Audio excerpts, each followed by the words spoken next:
Mummy आज काय बनवू? दीदू आज पनीर घोटाळा बनव ना। आयुष्याचा घोटाळा मला कमी पडला म्हणून आज मी बनवते पनीर घोटाळा।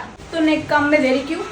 सर्वात आधी तर गॅसला आग लावा, जसे तुमचे नातेवाईक तुमच्या घरात आग लावतात।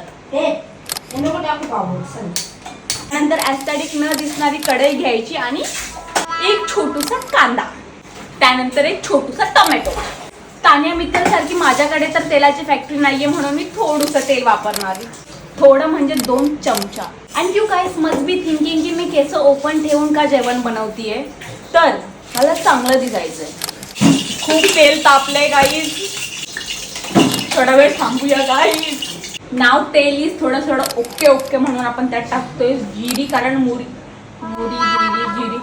त्यानंतर यात जाणार आहे कढीपत्ता, त्यानंतर हा बारीक चिरलेला कांदा, हे करून घ्यायचं चांगलं सॉटे। अद्रक लसूणची पेस्ट रेडी करूयात, कारण आम्ही गरीब आहोत, आम्ही दुकानातून आणत नाही। त्यानंतर 2 हिरव्या मिरच्या, एक बारीक टोमॅटो। मला असं का वाटतं ही पनीर भुर्जी आहे, का बरे असे मला वाटत असेल। चवीनुसार मीठ गाईज, ते तुमच्या घरात आहेत ते सगळे मसाले टाकून टाका, म्हणजे सुके मसाले। पनीर मसाला गाईज, माग नको खेच, वरती पुढं खेच जरा शिस्तीन कर।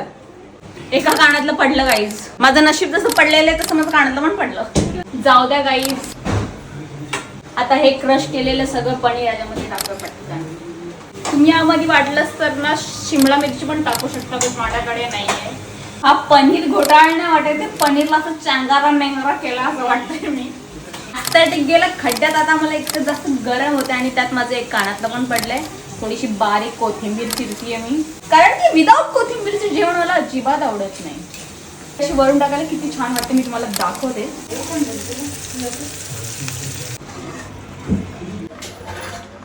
क्या मातोश्री, तुमचा पनीर घोटाळा आकर बताइए कैसा है? दीदू खरंच छान झाला। अजून घासीतून इथपर्यंत नाही उतरला, छान झाला।